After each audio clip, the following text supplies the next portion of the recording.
Hello, welcome and welcome back. This is Jacob and today we are gonna be continuing the narration and character voice acting for the side story to the Grinning Valley. Alright, part 2, you know the drill, but before we head into, to anybody who bumps into the narration through this very episode, the playlist is linked in the description of the video down below or in the pinned comment also down below in the comment section, wherever it's easier for you to access it and enjoy it. And I would obviously recommend going from the beginning if you haven't seen or experienced this story, because while this is a vignette, this is still a story from start to finish in one go, so go in order. You know how it is. But yeah, before we also head in, as always, thank you very much for all the views, likes, comments on the previous part. Much appreciated, guys. That all of that really helps in the algorithm and it pleases it. And it also means a lot to me, of course, as I always like to read and interact with you all. And speaking of, totally biased pick, I will pick two comments from the previous episode. And yes, they're very biased, because they are related to not the story, but to something I was commenting at the beginning of the previous part, which was about the accent and language stuff. And the first one comes from @123 Goofy King, who said, honestly, you kinda sound more Scandinavian than Slavic, at least based on a few people I've heard who are Scandinavian. Which, upon reading, made me laugh a tiny bit, because I was like, this is the first time someone actually described my accent as Scandinavian. I'll take it. That's an amazing accent to have. Hell yeah, I guess. But yeah, that's the first time I've ever heard someone say I sound Scandinavian, which is interesting, actually. The only other person who I do know, actually, who is American, was actually trying to place my accent and wasn't sure if it's either American or British or a combination of both. I would say it's probably a combination of every single English accent that I've ever heard in my life. Because that's just how my brain works with that. The other one came from Iwu, who basically agreed to what I said there as well, which was despite sounding Slavic, despite being Slavic, not sounding Slavic. Which Iwu, from listening to your art videos, yeah, I do kind of agree with that. You don't really sound Slavic. There is an accent there, but I wouldn't think immediately, oh yeah, she's definitely Slavic. But yeah, thank you very much for that. That also made me laugh a tiny bit, especially because I know how you sound. And for those of you, for you guys listening, do check out Iwu's channel. She makes amazing art, and a lot of it is also Arknights based, as in characters from Arknights. You might find it enjoyable. If I don't forget, I'm gonna place a link to her channel in the description of the video, because I kind of found it by accident one day. Because I think the name, either the name or the profile pic popped up, was prominent to me, because I think I saw your comment in one of the older episodes at one point, and then the algorithm, you know, the magical algorithm suddenly recommended your channel to me at some point, and the rest is history. But yeah, anyway, that is that. So for you guys who want to skip the rest of this intro and don't need the quick recap that I usually do here, the timestamp is down below. But anyway, on the previous part, we began our story with the introduction of Warmy, aka Potlit, and Alanna. Alanna being the truck driver of a truck that is capable of both, or is supposed to be transporting both people, aka mostly miners, from their workplace and back home and vice versa. And Warmy, who seems to have been living with Alanna on that truck for the past 2 years at least, and is, as Alanna pointed out, a very highly rated kitchen chef, as they are not probably doing a lot of transporting, it seems, in recent time, but they open up a makeshift kitchen on board of the truck, and Warmy seems to be the head chef of the kitchen. But anyway, the truck will be going on its final tour very soon, as it is being decommissioned, or rather, not fully decommissioned, but rather repurposed and upgraded with a new power plant, but it will still be its final run, and also will probably have a different route assigned to it, which means that Alanna will not be able to see this place where she was stationed in for quite a long time. And who knows if she will ever be able to return and meet up with her friends from this platform where they are currently. But preparations need to be made. The makeshift kitchen needs to be dismantled now again for the future inspection that the truck needs to go through, and so they do need to buy some parts to get stuff back on track. Warmy heads out into the city to buy necessary supplies and the parts that are needed for the truck. And on her trip, she runs into Ray in one of the shops, just for a brief moment, no big interactions there. And later she also runs into a very nervous and skittish looking and sounding Zalak by the name of Jerry, who asks Warmy about the departure time of a truck to a specific destination, which she gives him and goes on her merry way afterwards. Later in that same day, Warmy, upon returning to the transport, to the truck, finds Alanna pretty much just hanging out with her friends as they are shooting the shit, as you could say. And her friends are also asking her about Warmy and why she never let the kid leave the truck in the past 2 years.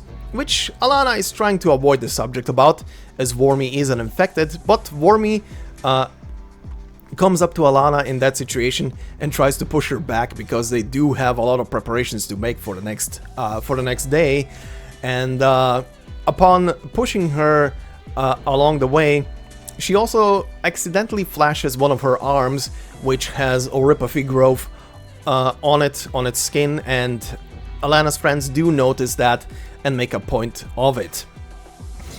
But regardless, the two of them return to their truck and make preparations for the next day.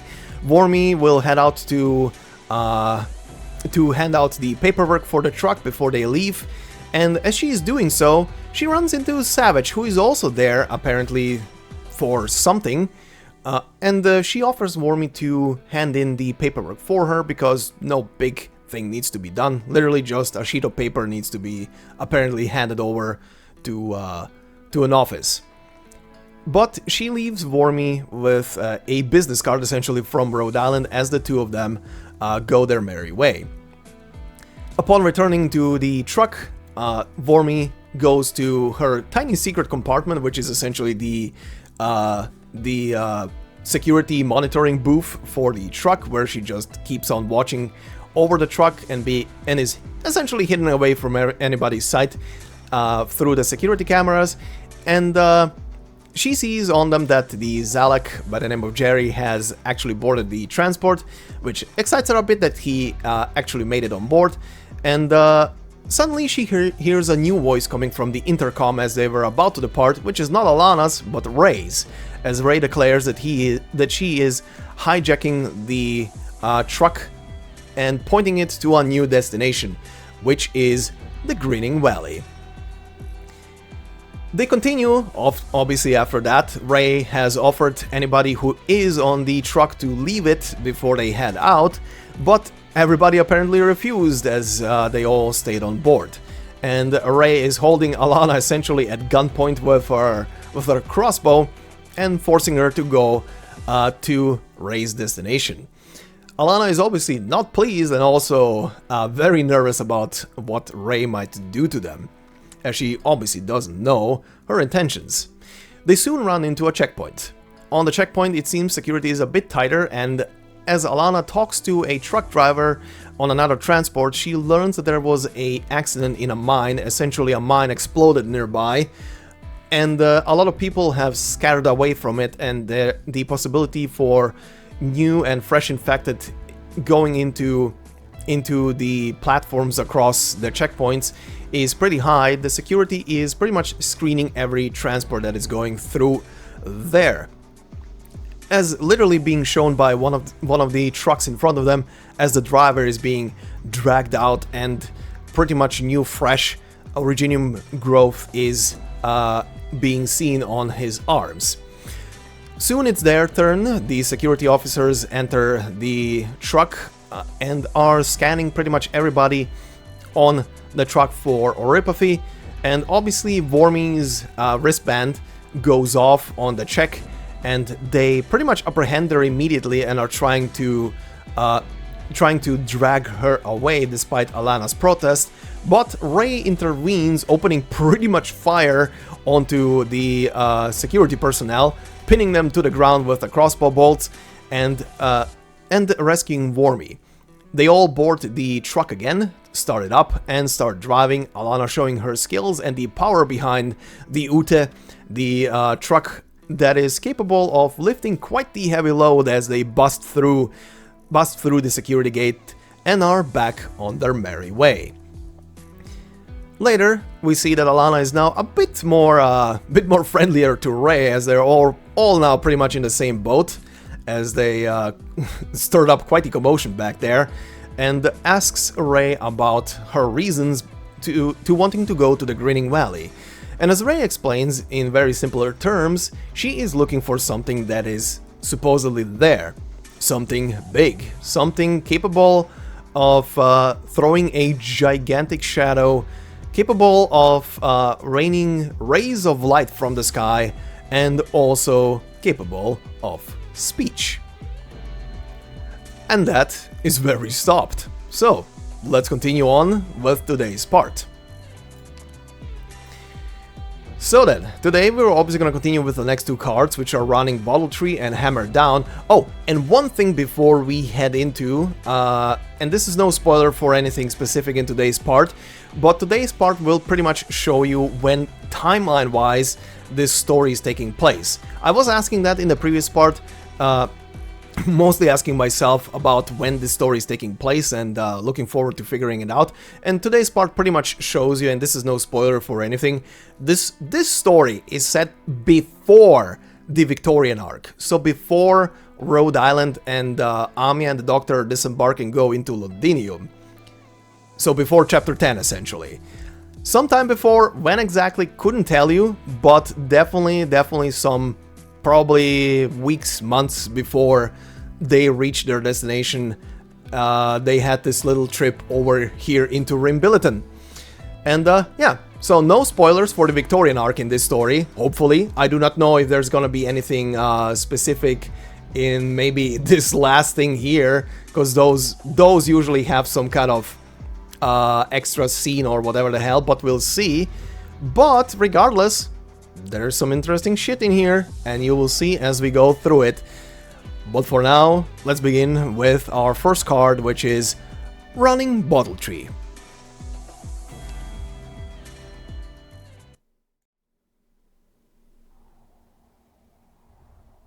Life itself is a sort of profound honor.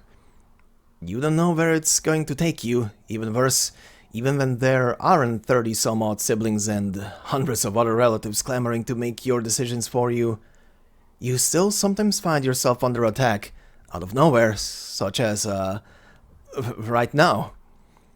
There are no think tanks, there's no way this could be wrong because everyone believes it, only a bandit pulling up with a crossbow and the sand kicking up as hard as he drives. I've made peace with my fate. I don't think we can pass through Windy Beach. That place is catastrophe central. Each year up to 70,000 trucks are damaged or destroyed when passing through. But that's not the point. Our transport's already pretty beat up. Also, you should take a look at this. In addition to catastrophes, there are other factors that can worsen the damage to a vehicle. Originium fuel leakage, transmission failure leading to secondary incidents, explosions in close proximity to mining sites, so we want to steer clear of the mines. Hey, are you listening? That's right, Potlet. Climb up from here, solve the branch, then connect the hose to the top of the tree.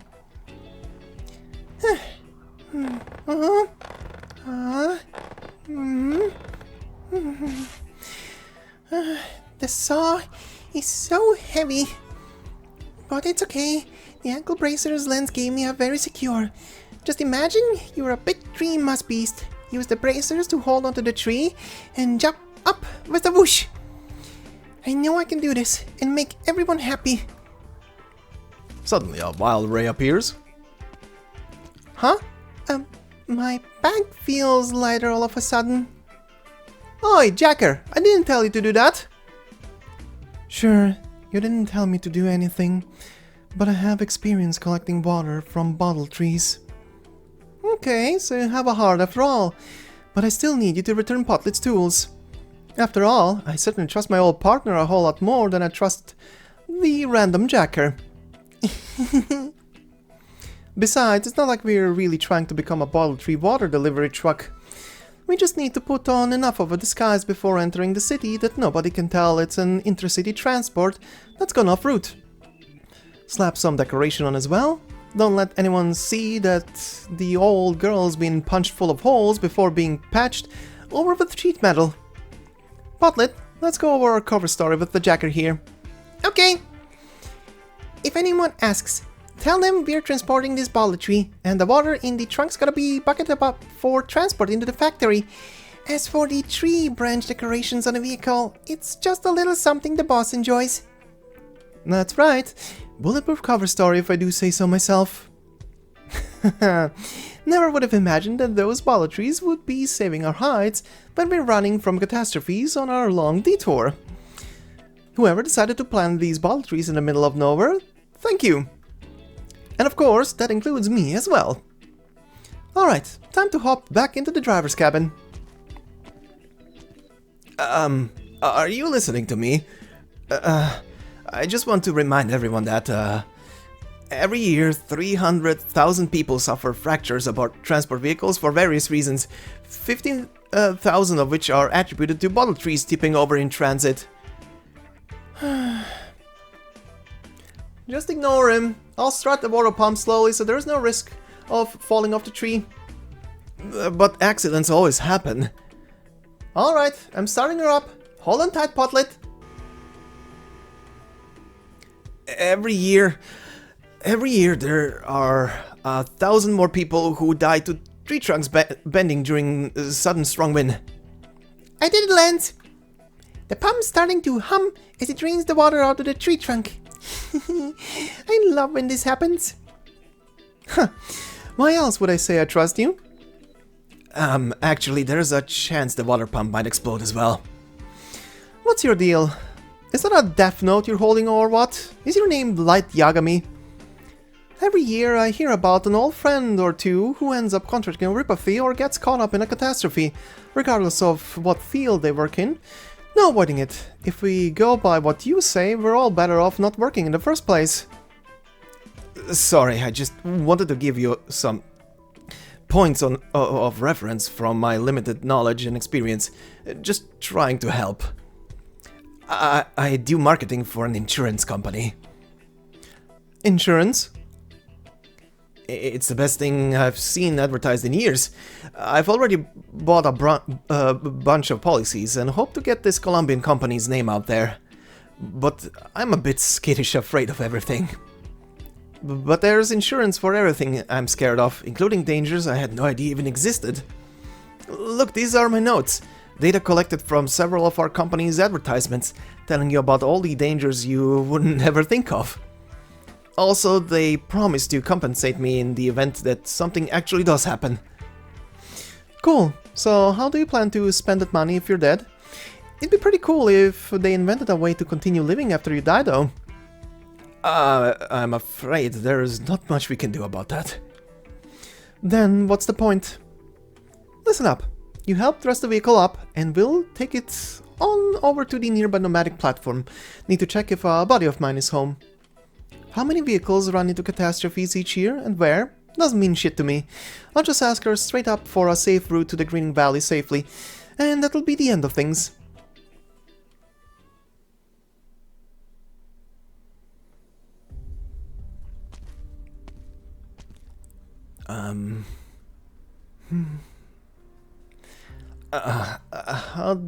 How'd we even get to this point?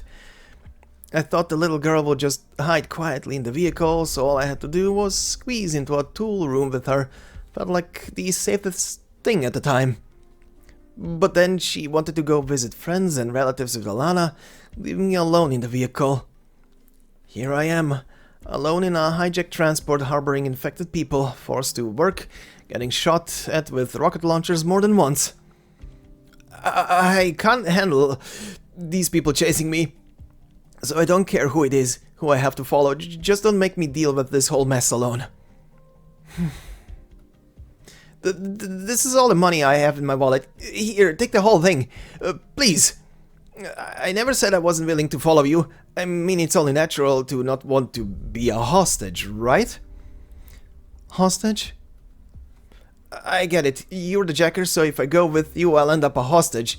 But you were so cool when you saved those people, like a real highwayman. That's not what I meant. I'm just trying to say you're really impressive. Me? Impressive? Why, yes, that's right. You're not mad, are you? Thank goodness.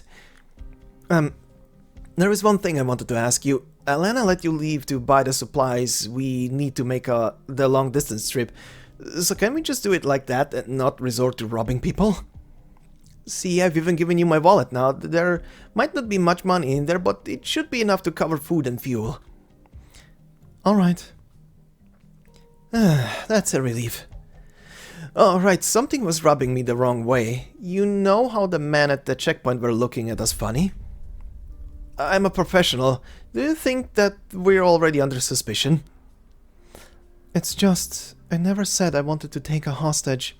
I said anyone who wanted to get off was free to go. Why don't you go? Huh? I thought I told you before. I want to go to the Grinning Valley. That has nothing to do with you. It's a long and dangerous journey, and I knew that going in, which is why I gave you the chance to hop off. You're scared of danger, so why are you still here? Well, since you're such a nice person, would you mind coming with me to have a look at the newsstand? I can explain.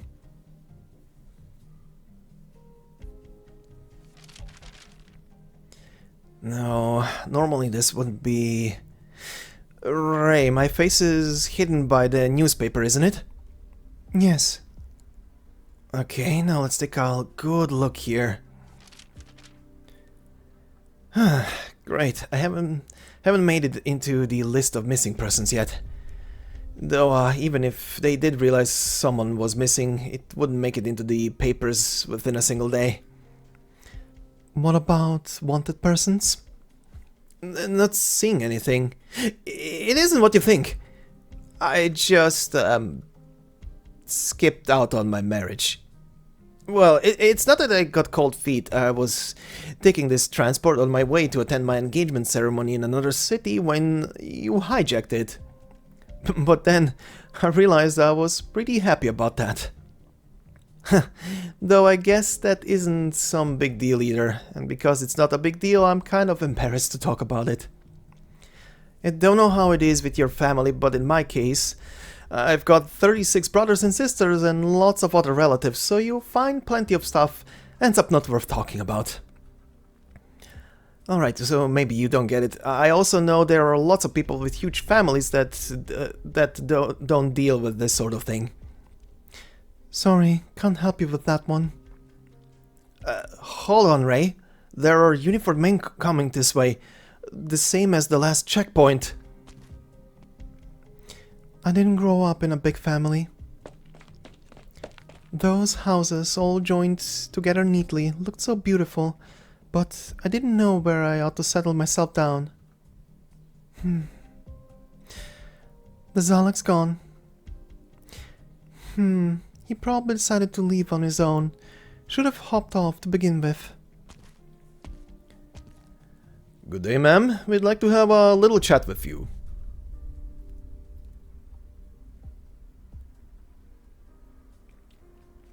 Don't be scared, Potlet. The pictures on the wall might be a bit spooky, but the lady here isn't into anything too weird.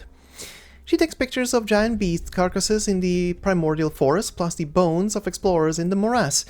But she's never hurt anybody. Well, at least she probably wouldn't hurt anyone.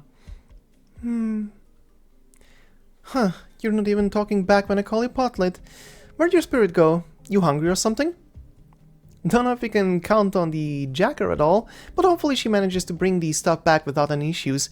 I'll show you a neat hack later. You can use solar panels to fry up some instant noodle cakes and foul beast eggs. Put the past behind you.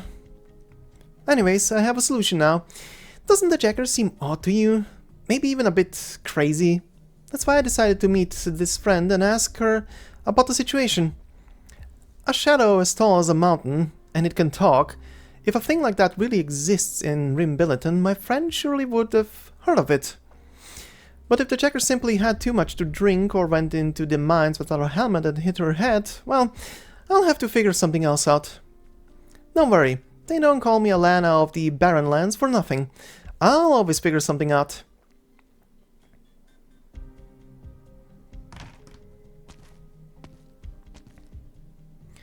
At last, and be quick about it. I'm busy with my travel notes. Didn't you see the sign on the door? Wait, not many know about my temporary studio in the first place. Which rag do you work for? And how do you manage to track me down? Lance, didn't you say you were old friends? She doesn't seem to recognize you. Well, the old part means we haven't seen each other in a long time. Hey, remember the time we went down to Big Hammer Mine? There was that one mangler beast trying to tear us apart. Reckon that was the biggest mangler beast known to man? Right. It's the one on the wall there. I was behind the wheel when you took this photo. Huh? Alright, I don't care who you are or what you want, but I'll give you 10 minutes. Don't test my patience.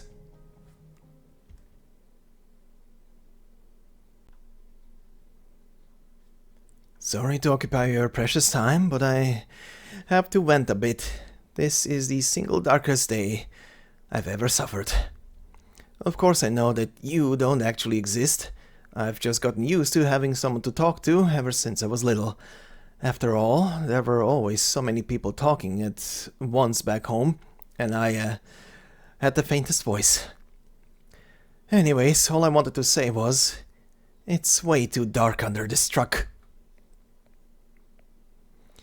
Patience now, just 5 more seconds. Wait for the shoes to go out of sight. 4, 3, 2, 1.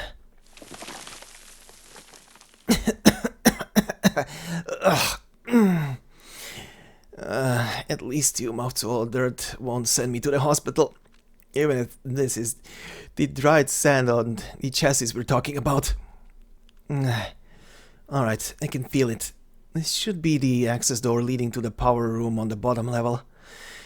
It's too scary to walk around outside, so I squeezed back inside the vehicle to wait for them to return. Though I'm not sure if Ray is gonna be coming back. I feel bad leaving her behind like that, but it's not like I did it on purpose. 1, 2... Finally, the valve opened.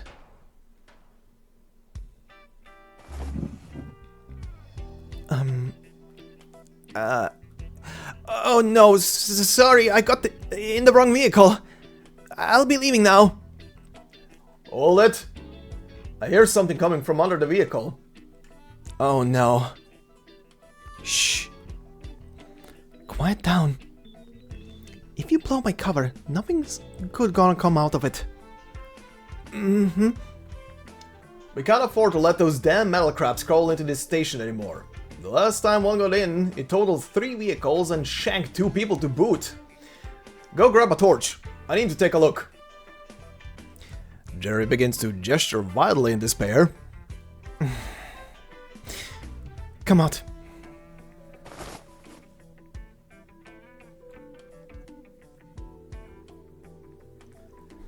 Yeah, I got these coupons from somebody else. I don't know much about your market here.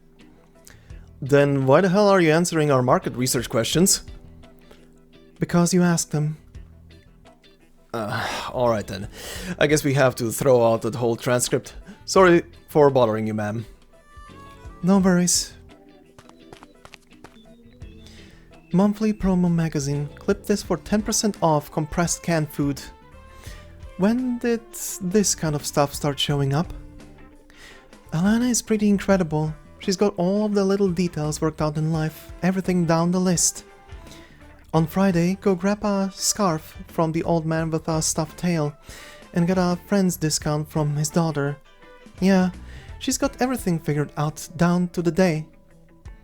This stack of papers can be used in the 3 million trolley supermarket, and this stack... That's right, Doctor. Actually, even my own memory is a bit fuzzy.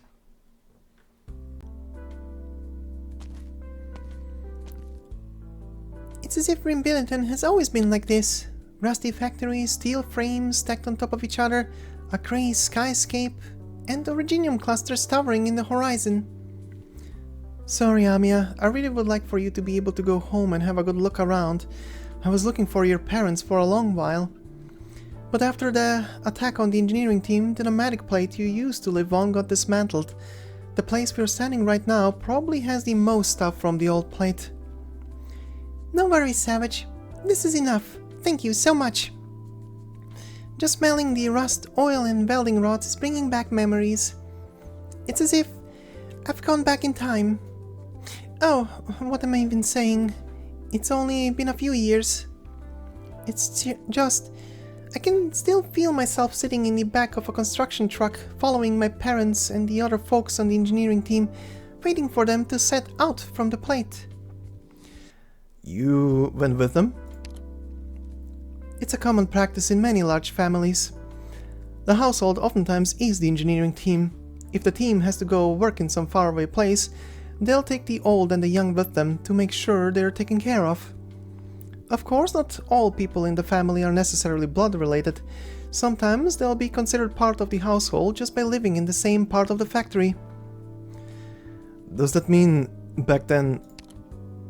Oh, Doctor, there's no need to feel bad for me. It's not like I was thinking about the accident. And besides, I'd already carefully thought through what I was searching for, even before I came to Rim Billiton. Oh, Doctor, look over there! I still remember that smokestack. What's wrong, Amiya? I suddenly remembered challenging the other kids to see who could crawl down there the farthest while keeping their tails as clean as possible. Sounds like fun. I'd like to give it a try. I'm afraid you don't qualify, Doctor. You don't have a tail. Crikey, when's the last time I heard Amiya talking like this? I'm not the same 6-year or 7-year-old kid I was back then either. But at last I've found something I recognize. This is still Rim Billiton after all. It's how we built our houses. Old buildings are incredibly useful, so there's no need to dismantle them. If you want a new house, just build right on top of it.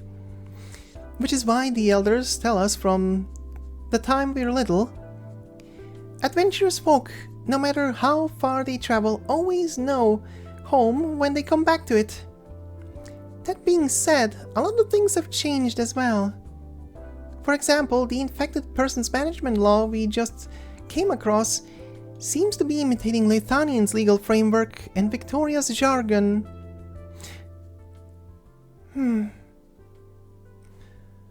Amiya? Someone's been staring at you for a while now. I've noticed, Doctor.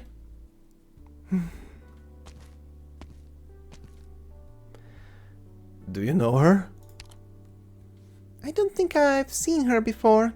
Also, I don't think any of the people who took care of me before would recognize me now. Let's keep moving, Doctor. I'm sure it's fine.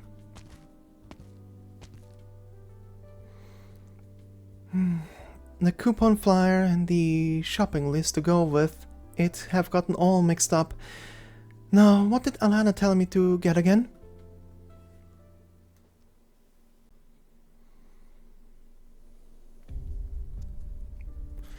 So that's the whole deal. The stretch from Windy Beach to the Grinning Valley is the most catastrophe-prone place. Say the messengers. I've seen it myself too. Oh, what's so special about the place? Well, you could say that its ecology is... Is what? Devoid of foul shit. Though Billy's natural geography is generally pretty barren to begin with, this area is so barren that you won't even find foul beast droppings. You want an easy route? Not even in your dreams. If you want a road paid for you, you can look forward to the rocks raining from the sky. And don't expect to find anything fun to do either. All you'll find is the usual Billy stuff, ready to kill you at the drop of a hat. Alright, so other than the foul beasts that don't poop, any other special creatures to look out for? Other creatures? Well, there's a scary number of sand beasts. And listen to me here, you don't want anything to do with them. They'll mess you up. Sure, got it, sand beasts, nothing unusual about those. Isn't there anything a bit more talkative, shining, incredibly huge, anything along those lines? How would I know? I'm not even a professional explorer, let alone a cryptid biologist. Come on, don't be in such a rush to shoo us away. Let me just ask you one last time. Rays of light, a shadow as tall as a mountain, talking. These words don't mean anything to you, right? Say that again one more time. Rays of light, a shadow as tall as a mountain, talks. Yeah, that's a thing. What? What a pain. In the end, I really did remember something for your sake.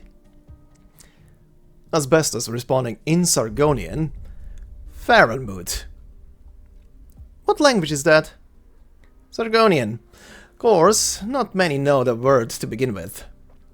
Huh. Where's Sargonia? I mean, that doesn't matter here. You should be using your precious time to tell me what that word means. Huh? Did you hear what I just said? Almost nobody knows the word at all. So I've got no way of explaining it. Anything would just come out silly. Nobody's ever really studied exactly what a Farenmut is. It's just a vague concept that I happen to hear about. Forget it, just act like you never heard anything from me. Don't even think about it, and certainly don't go throwing that word around. Nothing irks my tail more than fake news getting spread all over the place, and just end up running around for nothing. Alright. I'll forget you ever said anything. Don't need your thanks or your words or praise. Your 10 minutes are up. And the door is that away. Are we clear? Yep, clear as day. Although, I'm still going to thank you anyway. The first bit you said, that this is a thing, that's good enough for me. Huh. Rays of light, shadows as tall as mountains, Farenmuts. Who the hell would believe anything so crazy? These made-up legends are growing out of control. People really ought to stop trying to mess with me. How about I finish these goddamn investigation reports and head on over to the Grinning Valley to take a look? What do you think? If you're planning on going, then of course you have my full support. Even though I don't know anything about exploring or archaeology, there has to be some way I can help. Huh? No, I was asking how you felt about getting kicked out after 10 minutes. Didn't you tag along so I wouldn't lose track of time chatting with my old friend? Looks like I didn't need your supervision. That's true. You know, when you really can't muster a smile, you don't have to force yourself, even just a bit. If you're tired and want to vent, I'll make sure nobody sees you. I finally found a nice tunnel I can hide in. I'm saved. Huh? Hurry, get your reader in there. As a friendly reminder, the left side's the sewage pipeline of the Scalesis processing factory. I'd hop on to the other side if I were you. Thanks a million, Alanna. Oh, wait. Fancy running into you here. Alanna raises an eyebrow. I can explain. I think someone's seen through our disguise and is getting up near the checkpoint, setting up near the checkpoint. Ray seems to have gotten herself tangled up, but I'm sure she has a way out. Just a sec. The people chasing you are after us because of what we've done? I'm not too sure about that. I mean, my thing definitely doesn't matter. I just happened to be hiding in the wrong place, so I got caught up in this Keira's mess again. Drop the rope, Jerry. Yeah, got it. I'll help you throw the knot over, and then you can lower me down. In any case, that's the situation, Alanna. Don't worry about me. Gotta run for now. Did he actually get himself involved, or is he just running because he happened to see someone else running? But you know, Potlit, don't you think the one next to him looks kind of familiar?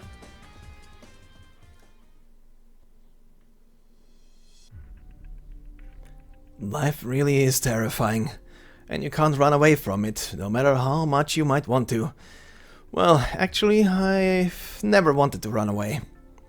I always went with the flow, safely and securely, along with my 36 other siblings and the other 300,000 people in the city.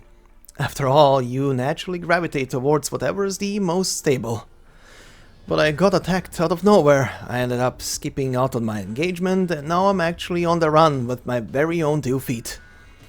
I don't know why, but even as I am being chased by all sorts of things and running for my life, in the end, a door always opens for me.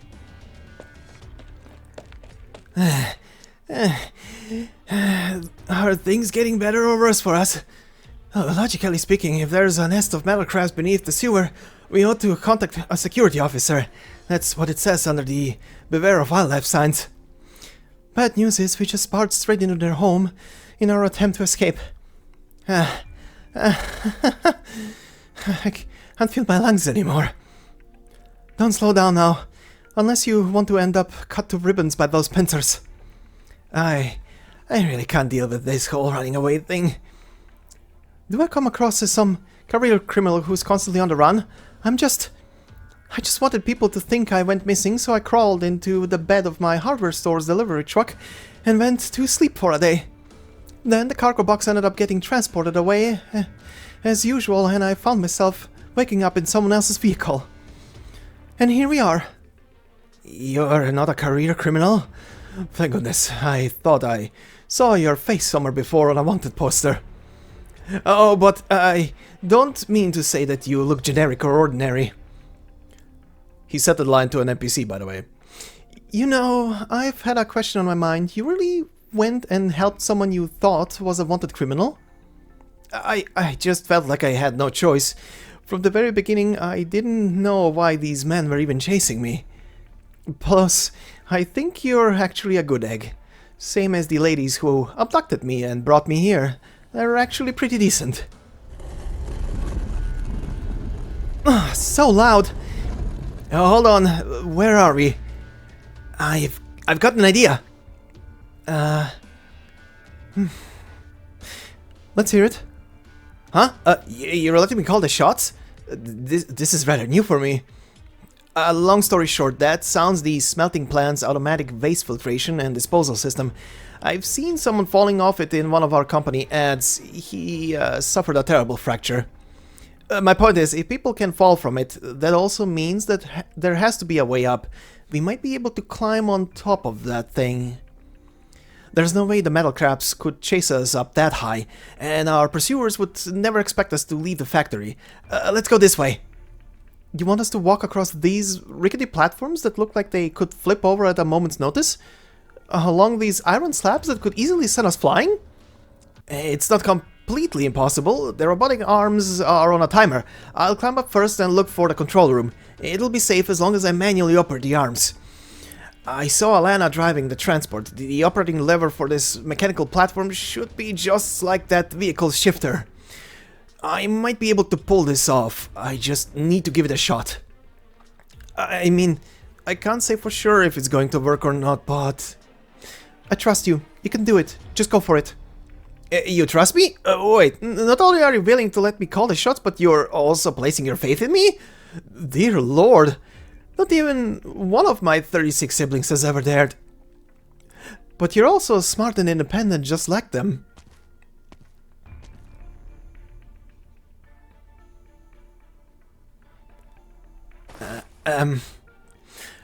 I'm sorry, Kara, but the platform's taller than I expected. I can't reach. Could you give me a little boost? A boost? Like this? Here? That works too, but I was kind of thinking my back or legs or... Whoa, you're strong. Great, I made it up. Awesome. And you're nothing like the elders constantly trying to dictate my life. So, what you're saying is, nobody's onto us and nobody's tracking us. You didn't kill anyone with this, did you? Yeah, nah. There were so many things on your shopping list, I didn't have a free hand to draw my weapon. Alright, as long as you didn't cause any trouble. I've had more than my fair share of excitement. That incident at the checkpoint was already hard enough on Potlit. Where'd our resident coward go?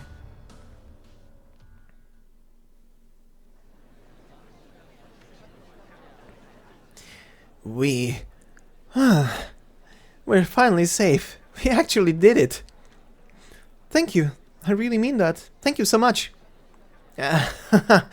My timid heart still ready to jump out of my ribcage.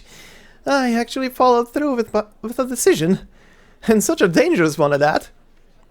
Quit bashing yourself over the head with your briefcase already. People are staring. Sorry.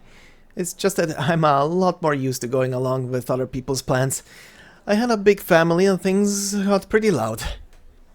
Yeah, I get you. Most people are pretty much the same. Everyone joins in, and things get noisy, whether or not they're actually blood-related. It's been a good decade since one of my sisters went out to travel across the lands, and a lot of others don't even remember that she left Rim Billiton. What I'm trying to say is, it's perfectly normal to be forgotten, just as it's perfectly normal for 20 or 30 people to suddenly remember you at once, and start talking about the same things on repeat.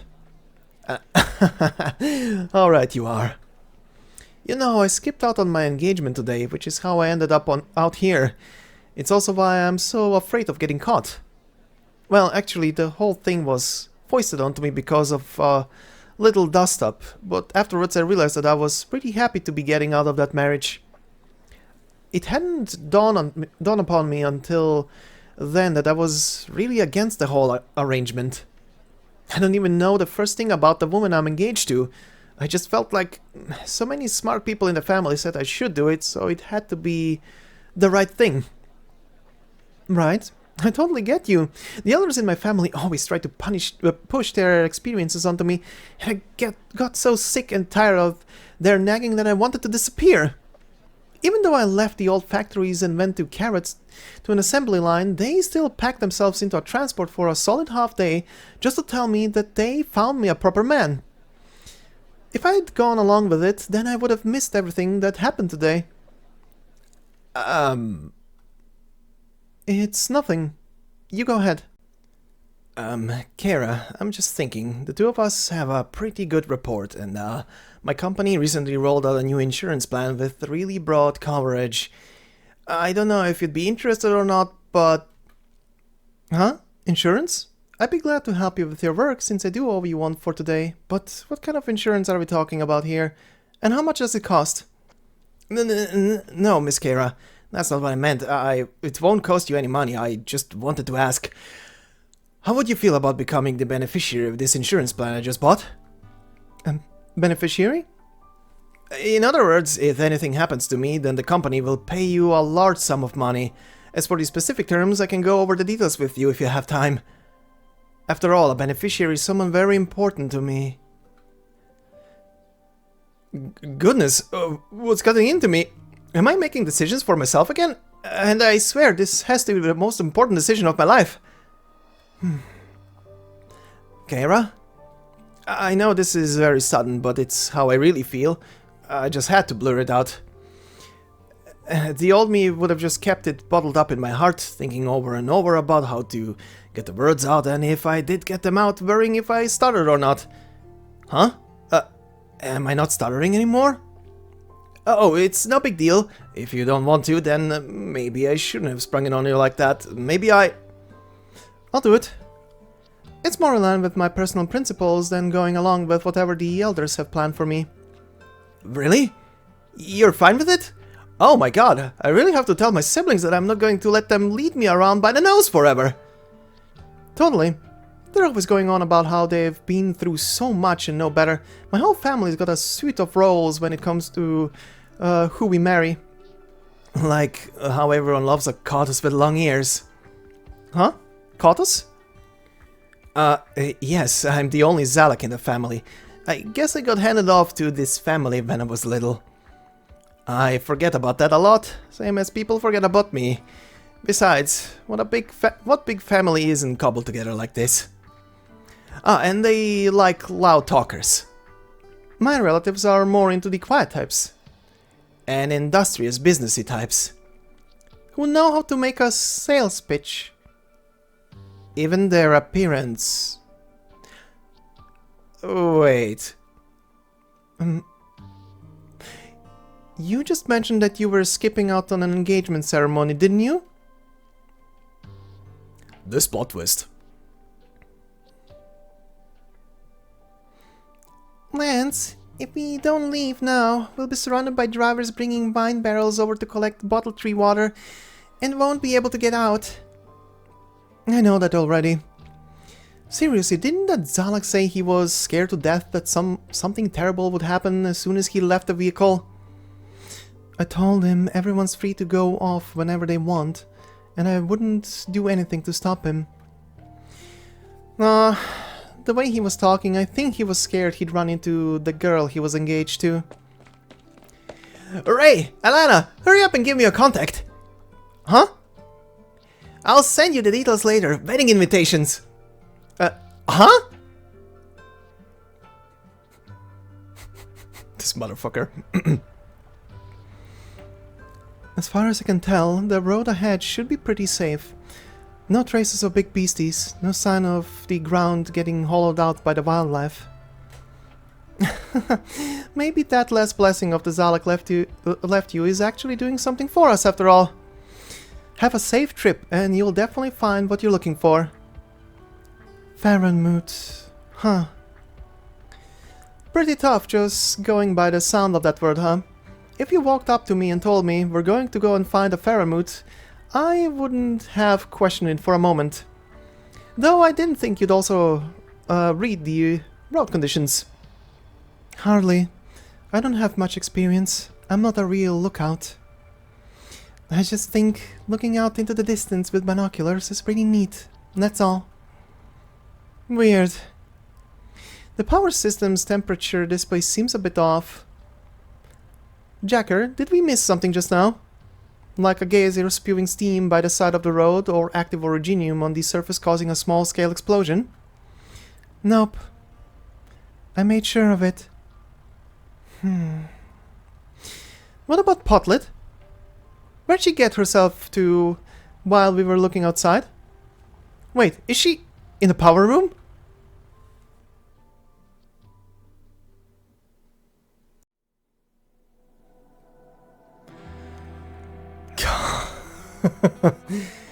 that twist with Jerry, right? I mean, what else to say there? He and his fiance are pretty much meant for each other, right? that's all I can say there. Literally, he was not intentionally, but he basically ran away from his wedding. That was obviously planned by other people, not his decision, but still. He ran away. His wife, future wife, did basically the same thing. Oh, that was amazing. I love their slow realization of, wait a minute. But cool. They found common ground, and it seems they're gonna actually be liking each other. That's cool. Funny enough, when you think about it, if not for this whole ordeal, they probably who knows, maybe never would have found common ground. Or figured out that they have a lot of stuff in common. But yeah, anyway. That was cool. The other thing, seeing Amiya and the Doc and Savage hang out is, as always, an amazing sight. Especially, obviously, the Amiya and the Doc. Just pretty much having a family outing, you could say. And yeah, I think here becomes apparently clear why they are there. Essentially, Amiya is trying to see about her roots, essentially, where she comes from. And see if there's anything or anybody she can recognize from her past. And also, Asbestos is the last person I expected in this story. I'll be very honest. I was very surprised upon seeing Asbestos in here. I mean, yes, she goes around, she's basically going all over the place exploring, but that is not a character I expected in this story. I do wonder if she's gonna show up later, but for now, this is pretty much all we see of her. Maybe there's gonna be a part later, but again, I have no idea. Still, very cool. Anyway, moving on to our next and final section for today, which is titled Hammer Down.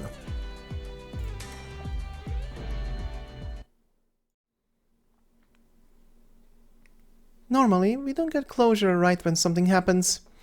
Just like when Mom and Aunt Jenna had that argument in the middle of the night. Such a noisy one, it woke the neighbors. They were arguing about the same old, how should the factory go about starting up the wheat grinder and the rice miller without disturbing the workers' rest? Just like those young Billy businessmen who helped the farmers and factory workers build a coalition during the cage incident. Even though they made an effort to break free of the grasp of the Counts and the Victorian Chamber of Commerce, how many of them were just in it for the business? How many of them actually cared about the future of the Rim Billitonians? Also, just like that one trip with the doctor and Amiya, maybe some questions will always have some sort of closure.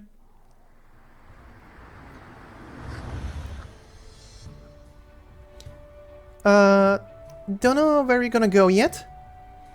Wasn't heading back to the nomadic platform to search for traces of your childhood just the first stop along the journey?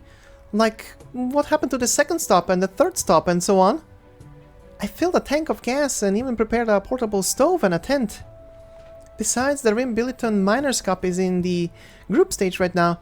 If we head straight south, we might make it in time for a cross-country burden beast race across Big Hammer Mine. Or maybe we could go for some really Rim Billiton's local specialities. I've committed a lot of fantastic eateries to memory over the last few years, especially the ones that have opened up inside hollowed-out mining tunnels. In any case, Kalsit said that you guys don't have any work coming up for the next little while, so why not put that whole Victoria thing on the back burner for now? There's no need to be pushy, Savage. It's not that I'm too worried about what's over horizon to enjoy the trip or anything. What I mean is, I think I might prefer how we used to do things before, like just wandering around without any particular goal in mind. Well, that might not be entirely accurate either. I'm sure the doctor had some idea of where we were going. I did? Because as far as I can remember, it seems like new things are happening every day, and there are always different sights to see. If we were here to casually tour through Rim Billiton's barren lands, we'd probably just be seeing a whole lot of sand mines, and originium clusters. Well, about that, I think that's more so you're having a streak of bad luck and getting yourself into trouble the whole way here. At least Amiya's more than capable of holding her own now, and I'm not the same empty-headed, hot-blooded newbie I was before. Even if we run into a scrap, I'm sure we can resolve it without too much hassle. Ow! Sorry, Doctor. Doctor, are you alright? Did you bump your head? I'm fine. My head's still intact. Zero sanity, though. Savage, what happened? Why'd you suddenly slam on the brakes? Take a look over there. See that transport vehicle over there, coughing up smoke? Jacker, go get some bottled tree water. The more the better. Alright. Bring a tarp over and help me hold her up. Alright. Then grab some tape and tie her to the condensate pipe. Then dip her feet into cold water and give her a good soak. Okay, but why? Call it a trade secret, doesn't matter if it's a favor or a burn. This is the fastest way to cool down. Medicine's fine and all, but you sometimes need to tackle the external problem head on, and this is the way you do it. Lance! Don't worry, there's nothing to be scared of. I've got meds. I figure something like this would happen sooner or later. Hurry up and drink for me. Something's burning up. She has the strength to swallow the meds, so it's not as bad as it could be. The fever should be going down soon. Yeah, I know it can't be that serious. Trust me. Alright, I believe you. But I don't think that what she has is a fever. I know. It's her arts. She used them to fiddle with the temperature of the power plant again, without my permission. Should have dawned on me a lot earlier when I realized how smooth the ride was and how much power we had driving on these roads. I don't know how many times I've told her not to go around casting with her bare hands, but she just can't get it drilled into her head. She's always eager to prove her own worth. Silly girl, what a darn fool. I know from a moment she got in the truck that she was dumb and stubborn. Damn dipstick. We can always find a doctor. We're not that far from a platform. You're not getting anything from those dogs that I can't already do. Trust me, we'll be fine. I'll get us through this. If you say so. Alanna, the power cabin's getting hotter and hotter. Yeah? Can't tell since my back's still dripping cold sweat. She's burning up. How is she this hot? I've got another folk remedy. Can you go and catch some originium slugs? Alanna, there's the bell. Someone wants to board. Go chase them off, Jacker. No, you should go. It'll be bad if her arts go out of control. She'll hurt herself and others too. What are you trying to say? No way it would come to that. Not a chance. She's my own adopted daughter. You just wait, Ray. I'll take care of this whole mess. I'll be right back. If an infected gets sick, or if their arts start going out of control, it should be another infected to deal with it.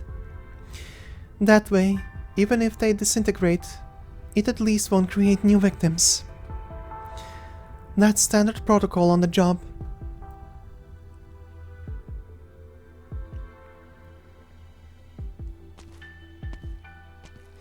Get out! Wait a sec. I'm the driver of that vehicle over there. I've got tools. Do you need any help? Help? Huh. With what? I'm doing just fine over here. We're just taking a little break over here, so if you wanna help, bugger off. Buggering off would just do fine. Huh? But your Ute over there is giving off white smoke. Doesn't look to be in great shape. That's just how it is. I'm the one driving. Think you know her better than me? Sorry. I'd still like to get in and have a look around. I don't have time to give you a ride. Last warning. Go away, or I'll make you go away. You're shaking. Who? Me? Don't kid yourself. Though, that gear you're wearing... You're a troublemaker who's done something bad, aren't you? And you're a merc out to hunt for infected people, yeah? An explosion from inside a bus? Stroot, I told you to bugger off. I don't have time for you. Hey, wait! What's going on with that truck? Its body is damaged in several areas, and the front's rather deformed. The smoke should be coming from the condensate pipe, not properly dispersing the heat. And then there's the driver. She seems to be worse for wear than the bus itself.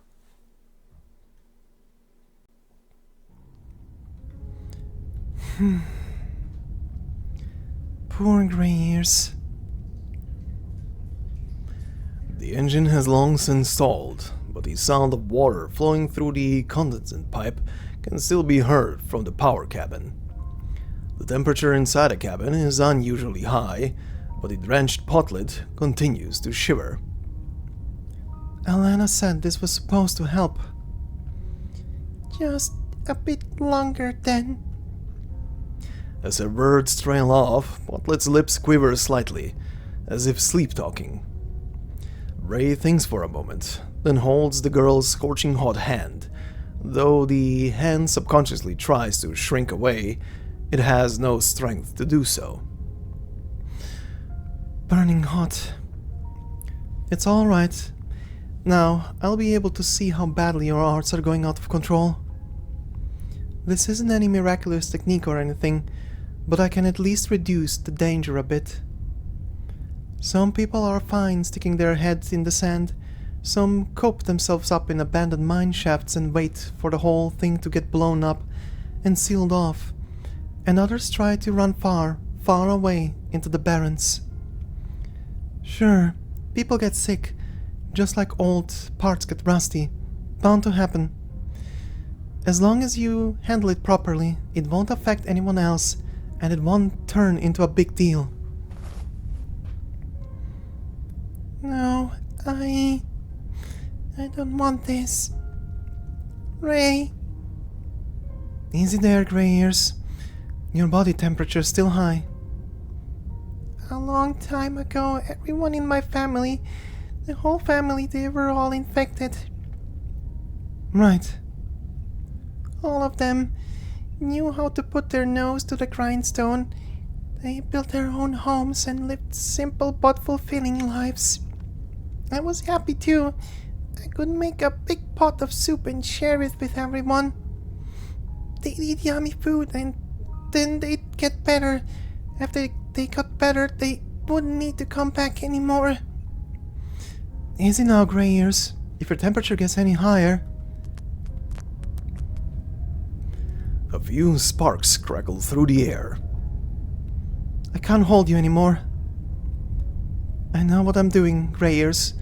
Some people don't know how to control their own strength and end up hurting people or even killing them by accident. But that's not me. I'm going to knock you out. You'll just be sore for a few days. I'm letting you go now. If I eat more and grow up more and my sickness gets better, that will also come back. Why were those people on the road looking for infected? Why do I have to hurt Lance just because I'm infected?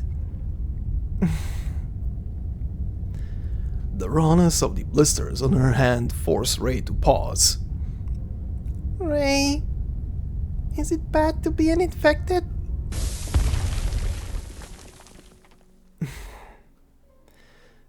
Well, Grey Ears, you must be hurting. I can feel it. There are times when the neuropathy flares up and I can't sleep. I know. But when I remember that ray of light shining through, I can relax and finally close my eyes in peace.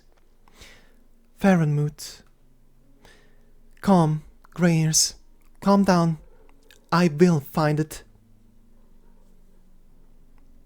Potlet? Potlet! How's she doing? This blood... Alanna, Grey Ears is fine, but stay back. Her heat's gone down a little. She's already caused a small explosion. Alanna, these damaged internal components and broken pipes, are they a big deal? The pipe is whatever, but the medicine doesn't seem to be working. See, I said you needed help. Huh? The saw, wrenches, duct tape, and this girl? I've seen her before. Why'd you tie this little girl up? What are you doing to her? What am I doing? What am I even capable of doing? Alanna. I'm not an idiot. You think I don't know these tricks don't work? You think I haven't seen an old friend getting heat stroke in the workshop? Then being tortured with these crude methods to the point that he never came to work again? Rusty Wrench managed to survive. Couldn't talk anymore, but he could still work. Old Bobby said it to save his life. But you think I don't know they're the exception that proves the rule? You really think I don't know neuropathy is an incurable disease? But this dumb kid doesn't know that. She thinks she can be cured. What else can I do but play along? I believe in the little medicine I can get my hands on, and whether folk remedies reach my ears. I can't just watch another one die in front of me while I watch helplessly. Greetings, ma'am. Mind if we take a look at the girl?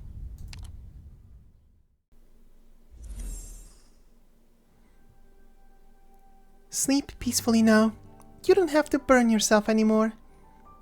I'm sorry for using my arts on you. May you be free from the pain of suffering of oripathy in your dreams. Her subconscious casting has already stopped. Good work, Amiya. I could feel it. She is a deeply wounded girl. Is there anything else I can help with, Doctor? We're good for now. A simple injection should take care of things. I'm done with my arts too. Go on ahead to let the others in. Is she really going to be okay? Her subconscious casting has stopped, and the activation process of the originium crystals inside her body has also been halted. But the fever symptoms haven't been completely relieved yet, and we'll have to continue monitoring her for a while. I've been driving this truck around for who knows how long. Never thought I'd run into a doctor in a place like this. All I can say is, thank you. You're welcome. Treating the infected has always been Rhode Island's duty. That said, I'm not a doctor, and the doctor is, well, not that kind of doctor. Just to be sure, we should get to the Rhode Island branch office ASAP, where we'd have real diagnostic and treatment equipment to properly examine the patient. Rhode Island? That reminds me, the girl gave me a card saying that some lady told her to give it to her family. Oh, I'm the lady. The girlie was clearly infected. I figure her family ought to understand. Huh, found it! This is the one, the symbol of the excavator drill pointed straight at the sky. The what? The what? Ain't easy doing business around Rim Billiton these days. Competition's too fierce. So figure it wouldn't be a bad idea to go tucking instead. But your company offers some serious benefits. It's absolutely wild that you'd have such an advanced medical department in a construction firm. If only the Billy companies could learn from you guys. She's not the brightest, is she? Anyway.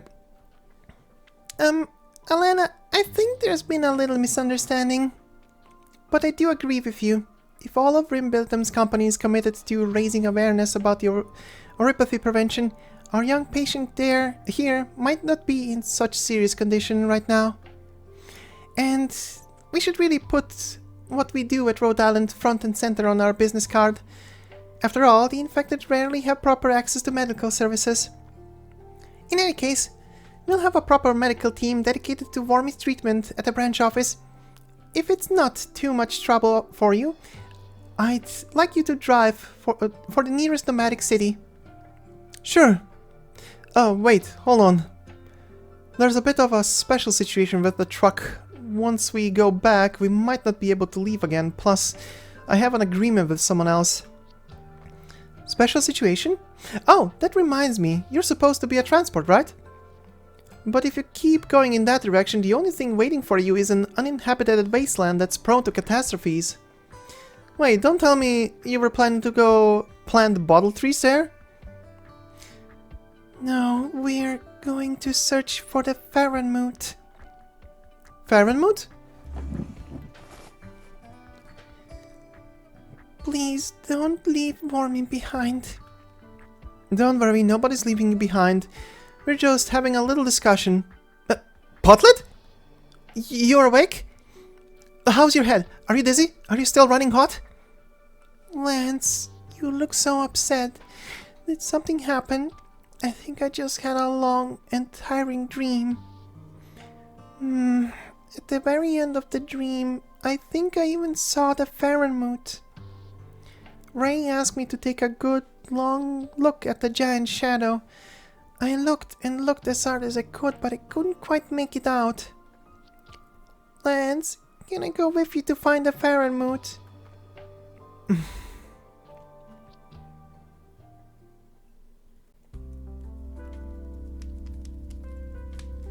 Here, try this. This is all we have now. It's hardly enough to express our thanks. Not only did you save Potlet, but you're even willing to travel with us to make sure she's okay. No worries, Alanna. We had no particular destination in mind to begin with. Also, the doctor's intrigued by the Faramut you mentioned. It's done, Alanna. I pulled into the transport bay. The rest of the journey is up to you. Huh, no problem there. But there is one thing I still don't understand. What exactly is this Faramut you're searching for? It's a type of, this massive... All you need to know is, it's some sort of mythical creature. I've heard there are incredible explorers out there planning to turn these legends into documented columns. As for this beast, it flies for months at a time over the windswept dunes of Rim Billiton, flying over the highest peaks to spew flames at the sun.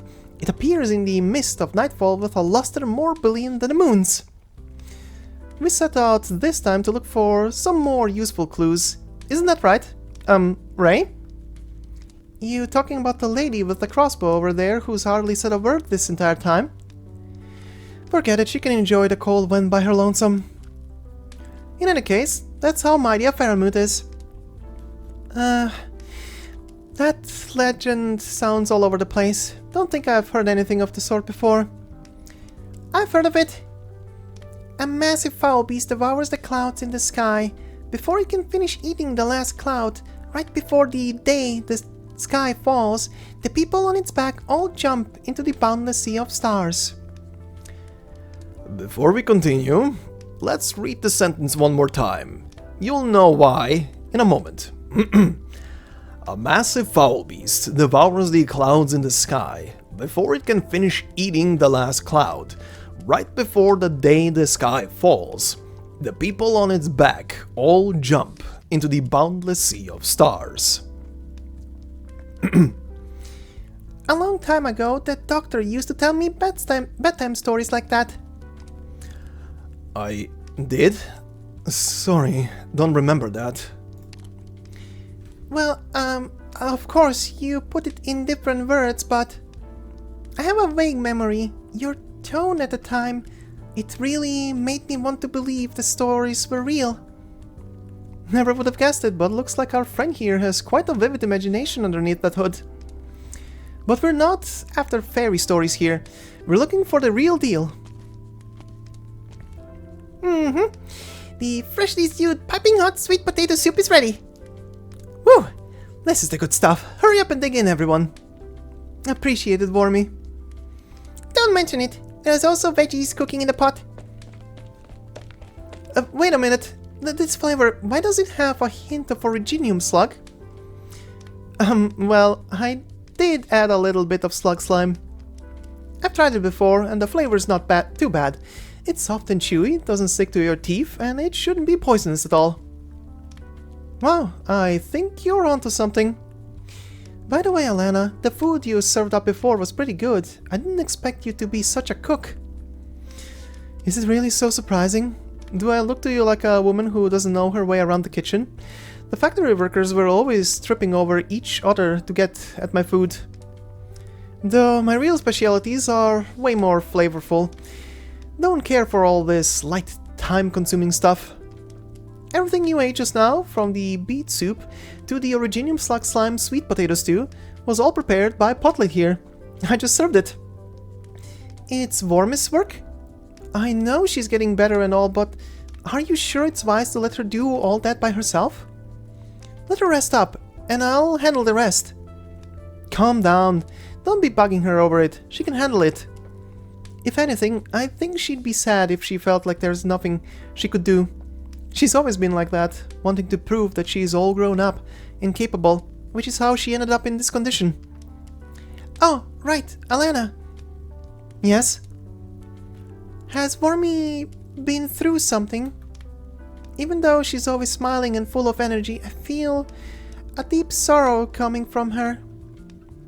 Her inner feelings seem at complete odds with her smile. Kids like to act strong and tough, that's all there is to it. But normal kids don't cling to it in that way. It's because of what her father said to her before he left home. I want you to grow up happily, just as you are now. The day before he left, it was her birthday. Nasty business, right? Children tend to take things like birthdays and birthday wishes awfully seriously. Then where is her dad now?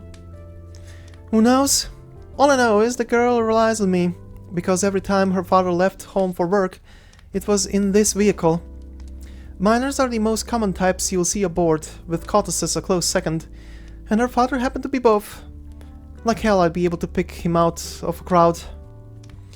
Though, did I ever mention to you that this old girl's about to go out of commission? Because several of the mines I used to stop at got shut down. The last one was due to deep depletion. All the rocks that got dug up were totally worthless. And then 2 years ago, a mining accident claimed another. And so it was over the last 2 years when this kid hopped on board, saying that if she didn't keep the brightest smile on her face, her father wouldn't recognize her. Alright, I'm gonna go give her some motivation and a helping hand. She's probably a bit too fired up right now and wants to make a miner's family dinner on that little originium stove you guys brought over. You're pretty nice people too. It's been a long time since she's cooked for anyone else. Though I hope what you said when you sat down at this table is true, that you won't end up getting sick breaking bread with infected. Or at least you're like me. You know, good things happen to good people and all, so that makes it perfectly fine to live with infected. She didn't know the danger she was putting herself in when she decided to keep Warmy around. Amiya. I'm here, Doctor. Do you feel guilty about it? Oh, is it written all over my face or something? I was just thinking... I keep thinking what would have happened had you never pulled me from the wreckage of that vehicle. Walking along the streets of Rim Billiton, I always feel like those running and shouting Kota's children are no different from me. Disasters aren't uncommon in Rim Billiton. The dangerous old ways of mining, the unusually frequent catastrophes. There were some Victorian businessmen who said this is no way for people to live. Oh, of course I'm not trying to say that life in Rim Billiton is terrible or anything. Though the natural environment here may be harsh, our homes are always full of warmth. Rim Billiton's large households often come together to jointly adopt children. But I'm just happier that I got to do something like this. Like being able to help Botlid? Also, like being able to rescue you, and before that. The young Kotas doesn't finish her words. You know there's something she's hiding from you.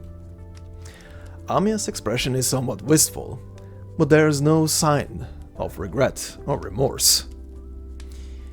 Now that I'm looking back, every year since I left home has been so terribly long. Everything seems to be speeding by around me before I can grow taller or change out of my childhood clothes. So I find myself wondering, when I think of my mom and dad, what should I say to them to give them an idea of what I've been through, so that they will still recognize me? But coming back to Rim Billiton, it finally dawned on me. The only thing I want to tell my parents is, I survived. Because the doctor took my hand. You suddenly remember something. You remember the huge Rim Billiton logo emblazoned on the laser mining module mounted atop the Rhode Island landship. You remember seeing it before.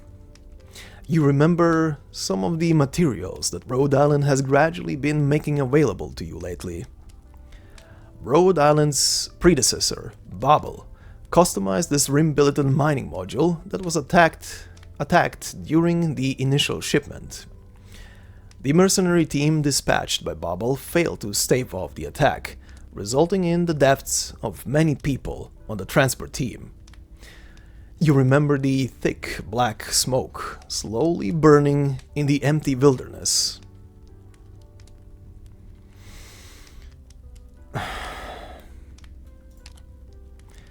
Vague, distant emotions float into your mind along with the hazy memories. Though it still doesn't feel like your own past, you cannot help but feel an infinite loneliness. What I wanted to search for was the vestiges of the journey that began here, as well as the traces of Rhode Island being dug out from here and towed across the entirety of Rim Billiton before setting sail for the far reaches of the continent. I was just thinking, if I had never met Rhode Island, if I had never met Dr. Katzit or Theresa, if I had never met the Doctor, what a shame it all would have been.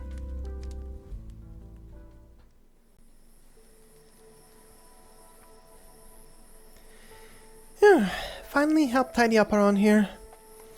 But seriously, never would have expected Alanna and Warmy to be living together inside a truck like this. Good thing I didn't charge in, waving my hammer around to try to rescue Warmy, or else this thing would have been a goner. Speaking of which, when was the last time I had a campfire dinner with this many people? Has there ever been another time where I got to enjoy such a merry one with Amiya and the Doctor?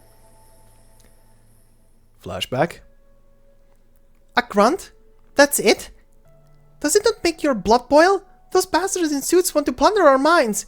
And since when did my friends become as snobbish as the Victorians? Sorry. I was just thinking about the stories in some old books. Don't look at us like that. The way you look at the stars in the sky. Even back then, I wasn't always happy every time. Amiya and the Doctor, they're fast asleep? Must have had too much fun and gotten tired, huh? Seriously, it's not safe here. You'll catch a cold at this rate.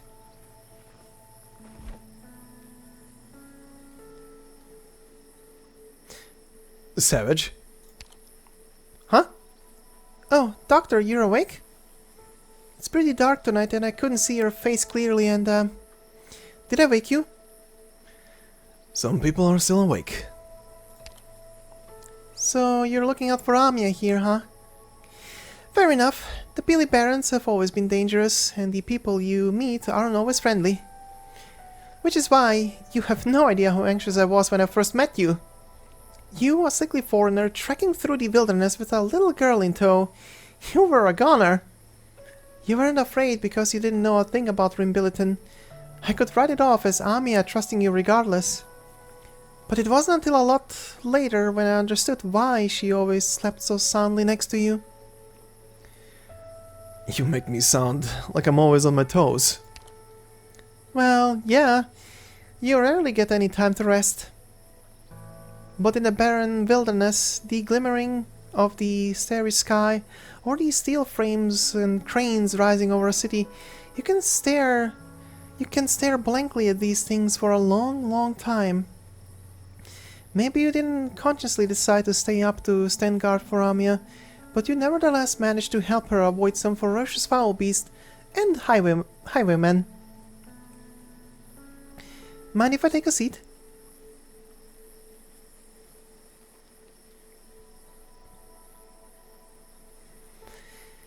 It's just like it was. I wanted to tell you something along the way, but we ended up getting tangled up in another weird mess again. At least there wasn't any real danger.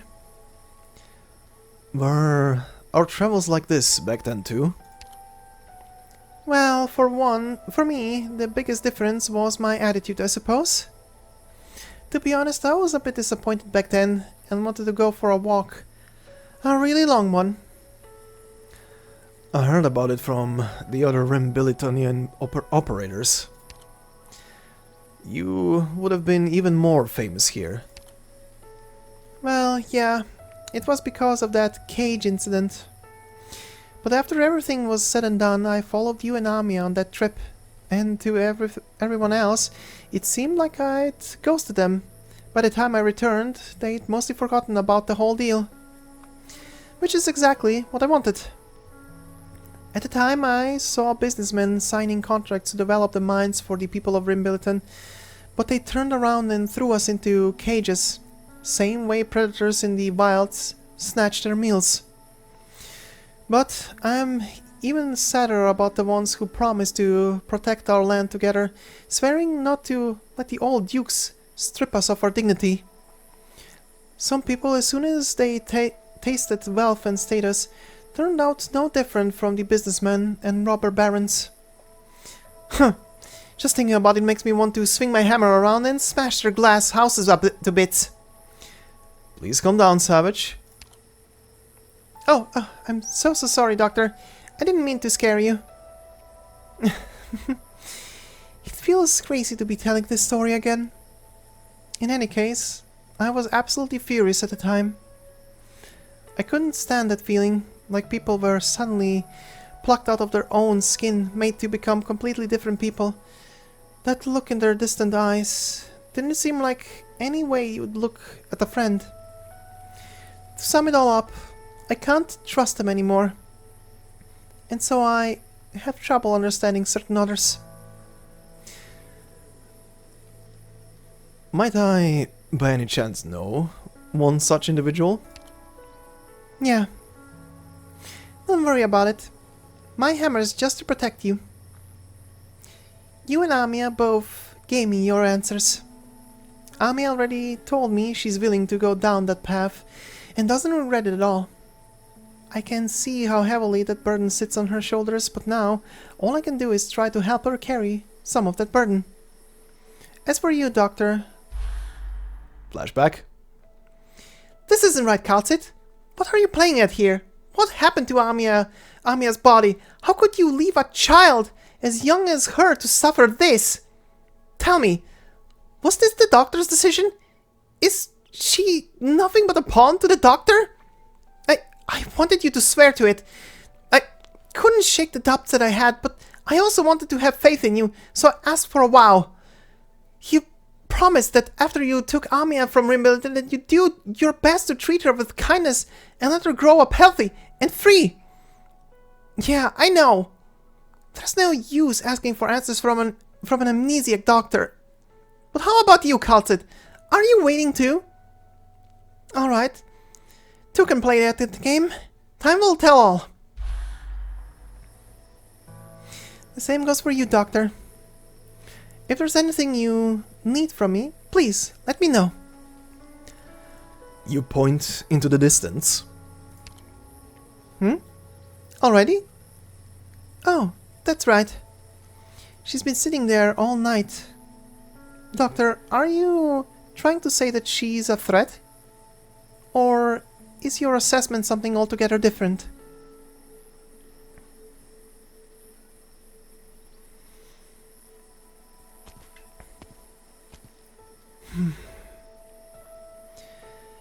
It's gotten late. Why don't you warm yourself by the fire? If anything, you should go and rest and replenish your stamina, since you were the one who got hurt today. Warmy made a ton of food and Alanna put it away in the truck. I can go and grab it and heat some of it up for you if you'd like. She's quite a chef, you know. I'd feel bad for you if you missed out. How's she doing? She's fine now. Actually, you should go and see her yourself. Thank you. All of you. But I felt her pain. I always thought I didn't fear pain, but now I can't stop trembling. The woman holding the weapon is not shaking at all. She simply stares into the night sky, as if she dares not avert her eyes or look anywhere else. I've seen infected burn themselves to ash. Sometimes the only choice for those infected who can no longer be saved is to send them away. Something like that should never happen to Warmy.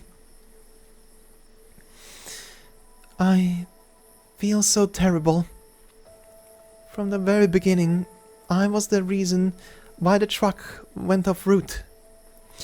Yeah, Alanna told me everything. Do you want to turn around and leave? No. But at least I should. Good enough for me. I mean, even the doctor is interested in that Faramut you mentioned now.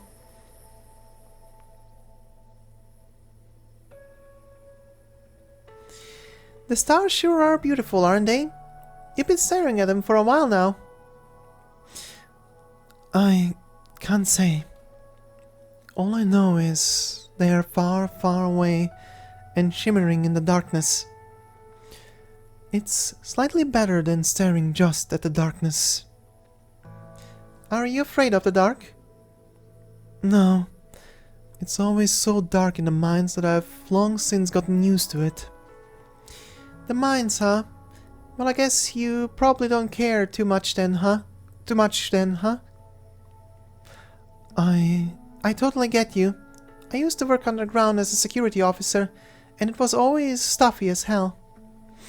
I also know that sometimes people are too afraid to look at the things around them because they don't want to be sad, and so they look up into the sky.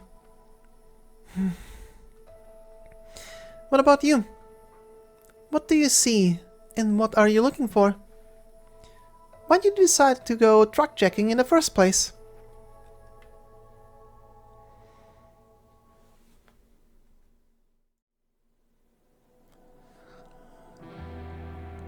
This last part was so good. Oh boy. First off, keep the Warmy safe. Please. Please. Please. Don't let anything happen to this little child. I will cry. I will cry ugly tears. But obviously she's an operator, so she should be fine. Still. Ooh. Anyway, the little bits between the doc and the flashback and the certain points in the conversation, the one point I pointed out, and the one line in this story that absolutely rattled me to the bone, which was pretty much just Amiya saying that the one line of Amiya saying that the doctor took her hand, and I was like, oh god, that was so well placed.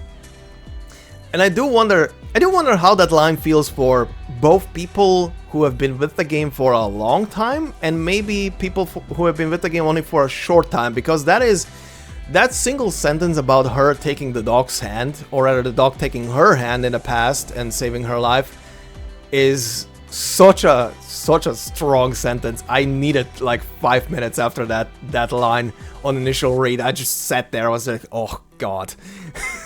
that just rattled me, almost shed a tear on that one. Poof. The connection between those two is something else. But yeah, anyway, drawing parallels as well from that line. Also, Amiya reciting the description of something very interesting that the dog apparently told her in the past, like a bedtime, that the dog basically uses bedtime stories, which makes me wonder, holy shit, can we hear more about those bedtime stories that he told you, please? That is interesting. There is quite a lot of stuff that could surface from there. And also the other very powerful line, which here the dog doesn't, I would say, understand yet what it means. It's just a feeling. But the one line that the dog says out loud that you can select, which is loneliness, is such a strong word to say there, because the big revelations that will come in for the dog, essentially, specifically through Lone Trail, are not here yet. So that line is strong. I'm not gonna say anything else, of course, because I don't want to spoil the parts of other stories. So yeah, more on that in Lone Trail and why that is so impactful. But yeah, Faramut, we are probably gonna see one? I don't know yet. And I do wonder, actually, I don't really wonder, I've seen the animated trailer, of course, the 16-second trailer that they have for this. I think we're gonna see one, even if maybe for a brief moment.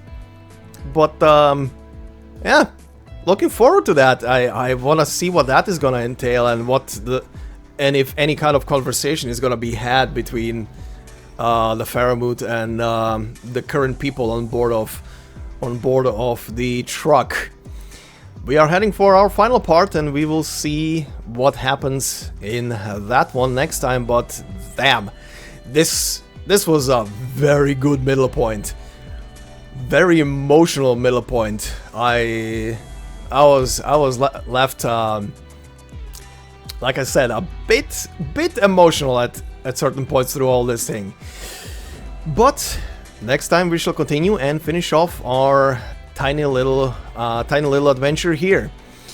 But for now, this will be it. Thank you very much for watching. If you enjoyed this part, please consider leaving a like on it. It would help me out a lot. Leave a comment, and if you want so, and of course, if you want to support me and my work more directly, there are memberships on the channel. And of course, like I always say, there will be no video behind a membership. For those of you who have already picked up memberships, thank you very much. That helps a lot more than just that revenue, I'll tell you right now. But yeah, thank you very much, and yeah, hope you have a fantastic day wherever you are, and I will see you in the next one. Until then, bye bye.